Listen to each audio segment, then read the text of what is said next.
The morning sun spilled over the dusty horizon of Redstone Valley, painting gold across the quiet western town as the train hissed to a stop. The air carried that dry scent of iron, sweat, and the promise of something changing. From the open car stepped a young woman in a tattered cream dress, her veil fluttering like a ghost's whisper. She clutched a small brown suitcase, one handle nearly broken, and her feet, barely covered by torn shoes, touched the rough wooden platform. Her name was Clara Hayes, and though her shoes had given up halfway through the journey, her spirit hadn't. She'd crossed 2 states with nothing but a letter, a promise, and a heart that refused to stop believing. She didn't expect anyone to meet her, but she still searched the faces that gathered along the platform. Dusty cowboys, travelers, and merchants, all strangers. Some looked at her with curiosity, others with pity. Clara felt her stomach tighten, that familiar ache of uncertainty that had followed her since the day she left her small home in Kansas. She glanced down at the letter once more, its edges soft from being read too often.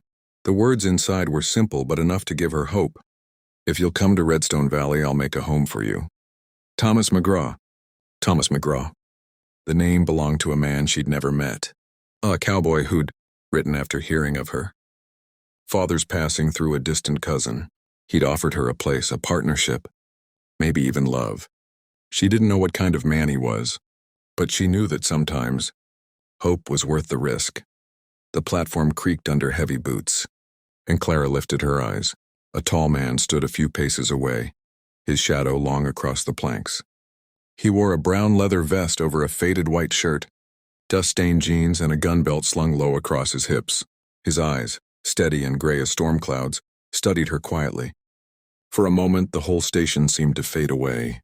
He walked closer, each step slow and deliberate, and when he stopped before her, the world fell silent except for the whisper of the wind. "Miss Hayes?"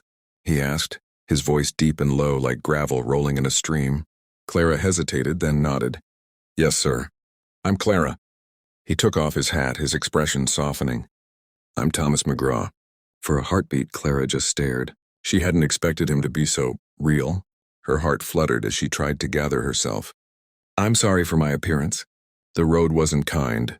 Thomas's gaze drifted downward to her worn shoes, one strap broken, the leather cracked and dusty from miles of walking. A faint smile tugged at the corner of his mouth, the kind of smile that held more understanding than words ever could. "Then you've brought everything," he said quietly. The words struck her deep. For the first time in weeks, someone saw her, not the dirt, not the struggle, but the courage beneath it. He offered his hand. "Come on, let's get you out of this sun." His hand was rough, strong, warm. She hesitated before taking it, her smaller fingers trembling slightly in his calloused grip. He picked up her suitcase. It wasn't heavy, just worn, and led her down the platform. People turned to watch them as they passed, curious eyes following the sight of the dusty cowboy and the barefoot bride. As they walked through town, Clara saw Redstone Valley for what it was, a mix of old and new. Wooden storefronts lined the street, horses snorted in their stalls, and the smell of baked bread drifted from the general store. It wasn't fancy, but it was alive. They reached his wagon near the saloon. "It's a bit of a ride to the ranch," he said. "About an hour or so." Clara nodded and climbed up beside him. The wagon jolted forward, creaking as it rolled down the dusty road leading out of town. The wind tugged at her veil, and for the first time in weeks she smiled. Thomas caught the faint curve of her lips. "You smiling at the wind or at me?" he teased lightly. She looked away, embarrassed. "Just feels good to breathe again." He chuckled softly. "That's fair enough." For a while neither spoke. The sound of the wagon wheels filled the silence, and the open plain stretched wide before them, golden fields under a sky so blue it almost hurt to look at. Finally Clara asked, "Mr. McGraw, why did you send that letter?" "You didn't even know me." He kept his eyes on the horizon. "Maybe I didn't," he said, "but I knew what it felt like to be alone." By the time the ranch came into view, the sun was lowering, painting the sky in orange and pink. Fences stretched wide, and a small wooden house stood against the endless land. Thomas helped her down. "Welcome home," he said softly. The word home hit her harder than she expected. Tears welled in her eyes. He handed her a tin cup of water and smiled. "Don't worry, Clara, the shoes may be torn, but the road ahead's just beginning." That night, as stars came out one by one, Clara stood on the porch barefoot, feeling the cool wood under her feet. Somewhere behind her, Thomas moved about the house, lighting lamps. She looked out at the horizon and whispered, "Then I've brought everything." And for the first time in a long time, she believed it. Morning at the McGraw ranch began with a soft kind of peace. Clara woke to the sound of horses and the scent of fresh coffee. She dressed quietly and stepped outside into the golden dawn. Thomas was already working near the corral. His sleeves rolled up, his movements calm and sure. "Morning, Clara," he called. "Sleep all right?" She smiled. "Better than I have in years." "Good. Quiet mornings like this don't last long." She watched him tighten the reins on a restless mare. "Can I help with something?" He raised a brow. "You ever handled a horse before?" "Once," she said honestly. "Didn't go well."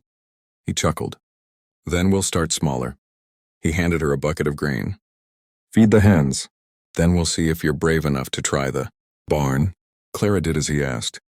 The morning light fell soft over the yard, and for the first time, she felt her hands doing something that mattered. She laughed when a stubborn hen chased her for more grain, and Thomas grinned from across the fence. By noon, they sat under an old oak tree, sharing cold water from a tin cup. "Do you ever regret being alone out here?" she asked quietly. Thomas looked toward the horizon. "Used to," he admitted. "But I reckon the land was waiting for someone who'd understand it." Later that day, he took her riding. She was nervous at first, but Thomas guided her with patience. "Keep your heels down. The horse will follow your heart if you trust her." When the mare trotted steady and true beneath her, Clara felt the wind on her face and laughter rose from her chest. Thomas smiled at the sound. That's what freedom sounds like. By evening, they returned dusty but happy. Clara cooked supper, beans, bread, and coffee, and Thomas ate like it was a banquet. Afterward, he pulled a guitar from the corner, brushing dust from its strings. "Haven't played since my brother passed," he murmured. "But maybe it's time I did." The tune he played was low and soulful, carrying out into the quiet valley. The notes held both sorrow and healing, like a man remembering where he came from and finally forgiving the past. When the last chord faded, Clara's eyes shimmered. "That was beautiful," she whispered. He looked at her for a long moment. "Clara, I didn't send that letter because I needed a bride. I sent it because I needed someone who still believed in trying." Her voice trembled. "Then maybe you found her." He smiled. "Maybe I did." The scent of rain drifted in on the breeze. "Storm's coming," he said. "You'd best get inside." But Clara didn't move. She looked at him with quiet courage. "I'm not afraid of storms, not anymore." He tipped his hat. "Then you'll do just fine here." As rain began to fall, Clara whispered, "Thank you for seeing me." He nodded. "You did the hard part. You showed up." That night, while thunder rolled in the distance, Clara lay awake listening to the rain against the roof. Every tear, every mile, every hardship had led her here. For the first time, her heart felt safe. She smiled in the dark. "Then I've brought everything." Outside, Thomas sat on the porch, rain soaking his hat and shoulders. The valley spread before him, alive again. He looked toward the soft glow of her window and said with quiet certainty, "Welcome home, Mrs. McGraw. If this story touched your heart, if you believe in second chances, in the kind of love that's built on kindness, not perfection, then don't leave without hitting that subscribe button. Every story on this channel carries the spirit of the Old West. Courage, love, redemption, and the power of simple words that change everything. Subscribe, like, and share this video with someone who still believes that love can begin even with torn shoes and a whole heart. Stay tuned for more stories that'll move your soul and remind you, and no matter how rough the road, you've already brought everything you need.